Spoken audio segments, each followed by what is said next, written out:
네, 마포구 서교동에 위치해 있는 단독주택이고 감정가가 190억으로 진행이 됐습니다. 그런데 한번 유찰이 돼서 지금은 최저가 154억.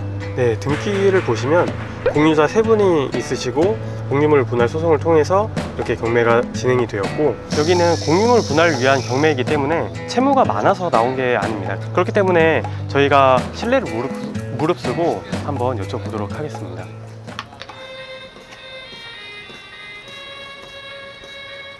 안녕하세요. 안녕하세요. 행꿈사 마스터키입니다. 오늘은 마포구 서교동에 나와봤습니다. 이쪽엔 되게 젊은 층들이 많이 와서 소비하는 그런 지역인데요.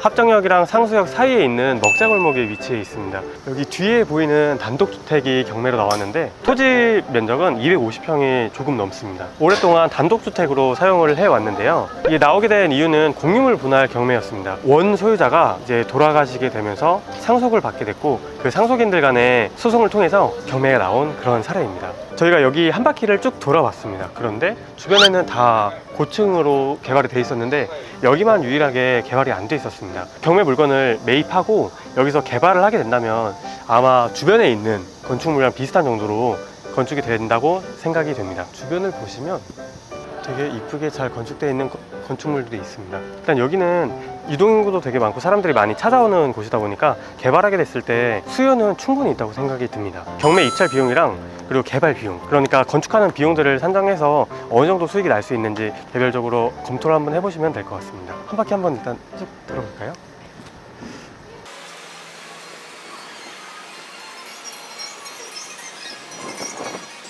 지금이 평일 낮인데도 불구하고 젊으신 분들이 굉장히 많이 있습니다. 이렇게 살짝 반지하로 되어 있는 곳들도 입점이 다 되어 있고 성업을 하고 있는 걸로 보여집니다. 여기 앞쪽 건축물도 꽤 크게 건축이 되어 있는데요. 확인해 보니까 여기는 토지 평수가 약 100평 정도가 되었고, 저희 경매 목적물은 250평이 조금 넘다 보니까 이거보다 2배 반 정도 크게 건축이 가능할 걸로 보여집니다. 네, 간단하게 권리 분석을 진행해 보겠습니다. 네, 마포구 서교동에 위치해 있는 단독주택이고 감정가가 190억으로 진행이 됐습니다. 그런데 한번 유찰이 돼서 지금은 최저가 154억 8천만 원부터 시작을 하고 있고, 사건 내용을 보면 청구 금액이 0원으로 나와 있습니다. 이거는 공유물 분할 소송이기 때문에 이렇게 0원으로 표시가 되어 있습니다. 네, 등기를 보시면 공유자 3분이 있으시고 이분들은 상속을 받은 피상속인 분들입니다.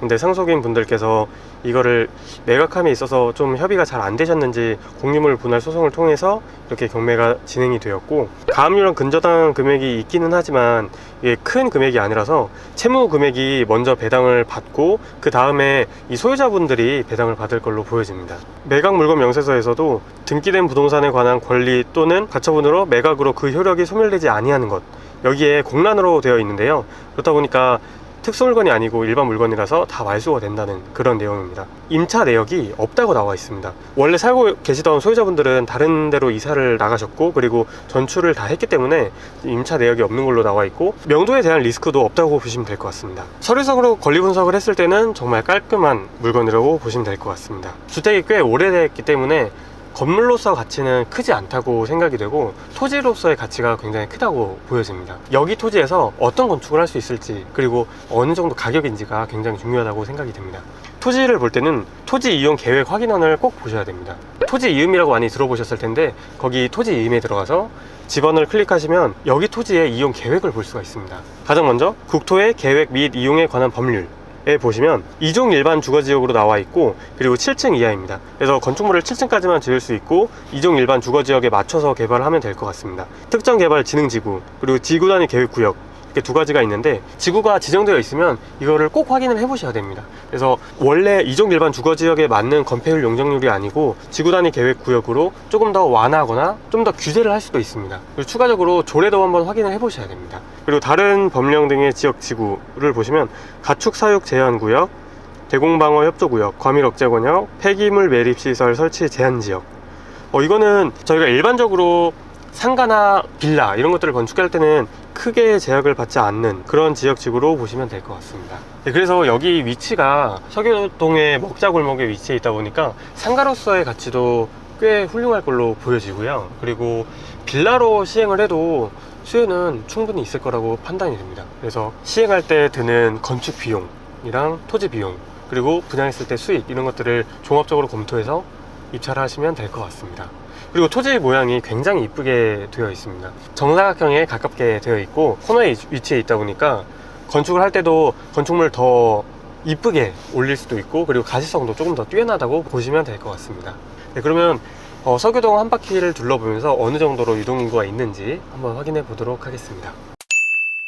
앞에 보이는 건물은 신축은 아니고 리모델링을 한 것 같습니다. 외벽을 보시면 다 새 걸로 보이는데, 저기 건축물 두 개 사이를 보시면 조금 노후화되어 있는 그런 것들을 확인할 수가 있습니다. 여기도 비교적 신축인 것 같은데 2층으로 올라갈 수 있는 계단이 마련되어 있고 1층도 따로 갈 수 있는 계단이 있습니다. 여기는 처음부터 의류 매장으로 임대를 줄 목적이었는지 통유리로 해서 좀 더 가시성 좋게 내부 진열되어 있는 상품들을 볼 수가 있습니다. 부동산을 매입하고 건축을 할 때는 어떤 임차인을 드릴 건지 먼저 구상을 한 다음에 그 임차인한테 최저가돼 있게 좀 더 영업이 잘 될 수 있게끔 그렇게 건축을 해서 임대를 놓으면 좀 더 수월할 거라고 생각이 됩니다. 다시 경매 목적물 앞으로 왔는데요. 여기는 공유물 분할을 위한 경매이기 때문에 채무가 많아서 나온 게 아닙니다. 그래서 일반 매매를 한다고 생각하셔도 크게 무리는 없다고 보여지는데요. 그렇기 때문에 저희가 신뢰를 무릅쓰고 혹시 거주하고 계신지, 그리고 안에 혹시라도 내부를 볼 수 있다면 볼 수 있는지 한번 여쭤보도록 하겠습니다. 이렇게 공유물 분할 소송은 채무가 많아서 나온 게 아니니까, 실제로 지금 소유자분들은 선순위 채권에 대한 배당을 받고 나서 그 다음에 잉여금은 소유자분들이 다 배당을 받으십니다.